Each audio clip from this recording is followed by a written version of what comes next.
Hi, my name is Eleanor. Today we will talk about stative verbs. It's important to know the difference between dynamic and stative verbs in English. So let's learn about this together. In summer, I eat a lot of ice cream. I like ice cream. I want some ice cream now. In these sentences, there are two verbs, like and want. We use like to give our preference about something. We use want to talk about something that we are in need of. Like and want focus on our state. Verbs that focus on our state are called stative verbs. In English, there are two types of verbs.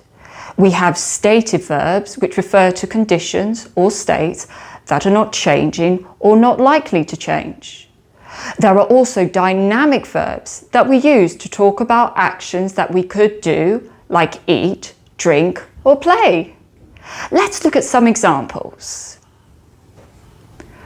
I think you're a smart student. She believes learning English is important.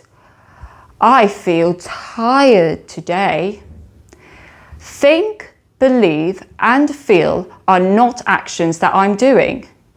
These refer to my state of mind, how I feel and what I think.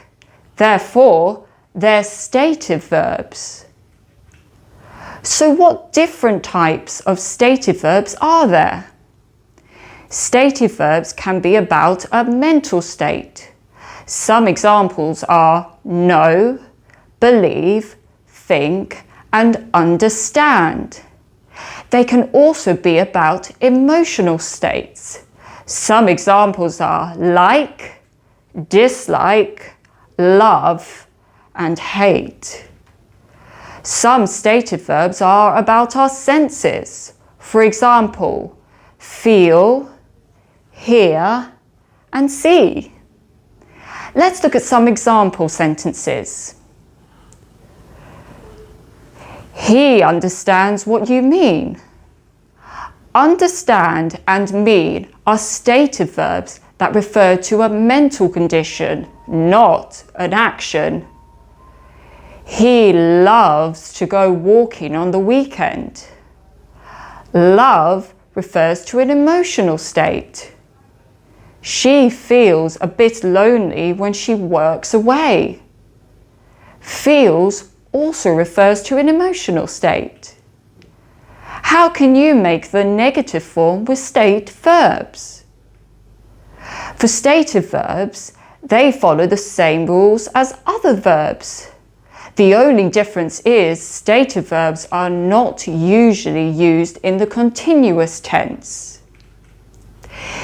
In the present simple, the negative forms are made by adding do not, does not before the stative verb. For example, she doesn't think that grammar is difficult. In the past simple, the negative forms are made by adding did not before the stative verb. Another example, the teacher didn't think the students were ready for the exam. What about making questions with stative verbs? Again, remember that stative verbs follow the same rules as other verbs. The only difference is stative verbs are not usually used in the continuous tense. So in the present simple tense, to make yes or no questions, we follow the same rule as we do with other verbs. Here are some examples for you. Do you think the students are ready for the exam? Does she like pizza? To make WH questions in the present simple tense, we again follow the same rule as we do with other verbs. Some of the examples of WH questions are, what do you think about this lesson? When does she have breakfast? In the past tense, to make yes/no questions, you use the helping verb did with a pronoun followed by the stative verb. For example, did you think they will pass? For WH questions, you use the WH question with the helping verb did, followed by the pronoun and the stative verb. Here is an example. What did you feel about the film? Now I'll give you a list of stative verbs. Try to put them into sentences in your own time. Remember, promise, recognize, imagine, taste, smell, disagree, surprise, doubt, and wish. To conclude, today we learnt stative verbs and when to use them, and how to make questions and negative with stative verbs.